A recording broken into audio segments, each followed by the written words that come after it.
Thank you so much for having me, guys. Just on a personal level, I want to say I appreciate it so much that you guys have spent so much of these last couple of days talking about the gun violence crisis in America. As someone who's lost people to gun violence myself, it's much appreciated. And I mentioned it before we jumped on. People form emotional attachments with the people that bring them their sports news and analysis. And if even one person that watches this show decided that because you guys spend so much time covering it, that they're gonna, call their senator or register to vote or donate anywhere, that time was well worth it.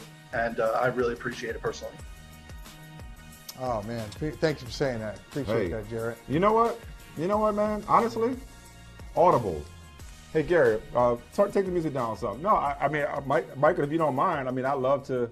Yeah, I'd love to hear more. I'd love to hear more. Do Jared. I mind? No.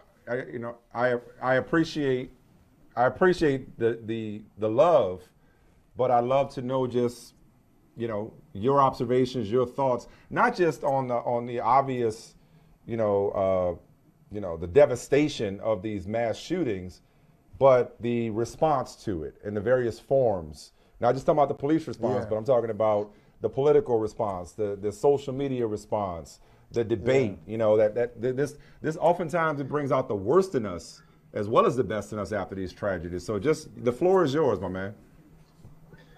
It's frustrating, especially, we see the same responses from a lot of the same people so many times, and we see the same deflections from so many of the same people so many times. And we know from what the rest of the developed world has done to, even if not solve, but to curb their gun violence issues, we know what the solutions are. And the solutions are to make it more difficult for people to get guns, if not impossible for them to get guns. There are two bills that have passed the House, H.R. 8 and H.R. 1446, that have been sitting, waiting for the Senate to take them up. During this session, they would close the gun show loophole and they would close the Charleston loophole, which, allows basically if a background check hasn't been done yet, but 3 business days have passed, then guess what? You can go buy your gun now anyway.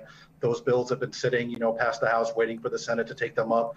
And we just see no movement on this kind of thing all the time. We've got people telling us that, a Senate tradition that's existed in its current form for essentially like 15 years, which, even though the filibuster goes back further than that, it's only these last 15 years or so that a Senate staffer, not even a senator, can send an email and decide that you're not going to be able to debate a bill on the floor of the Senate. And, that's why we're not going to get votes on these bills that, the majority of Americans support. Steve Kerr said it in his speech the other day, 90% of Americans support expanded background checks. These are bills that American people, by and large, want to pass.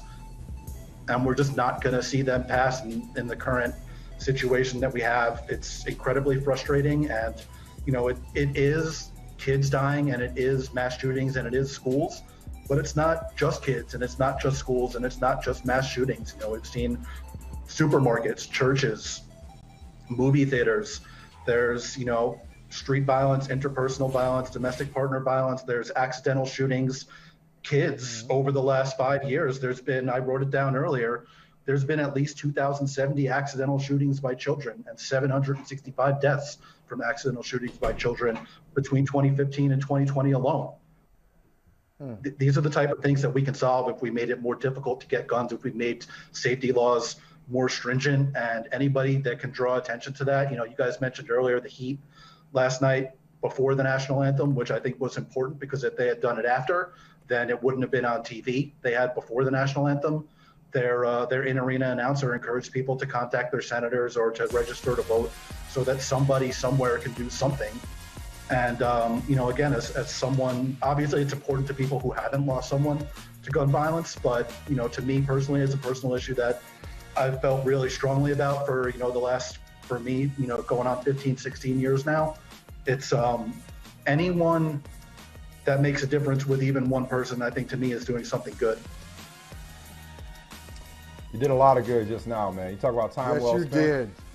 That was extremely well said. And thank you, Jared. We appreciate you. Thank you, Jared. Breaking that down as eloquently as you just did. Thank you. Thank you guys for having me. I appreciate it. Hey, thanks for watching Brother from Another on YouTube. Make sure you hit subscribe before you leave and be sure to watch us 3 to 5 p.m. Eastern Time on Peacock. Appreciate you.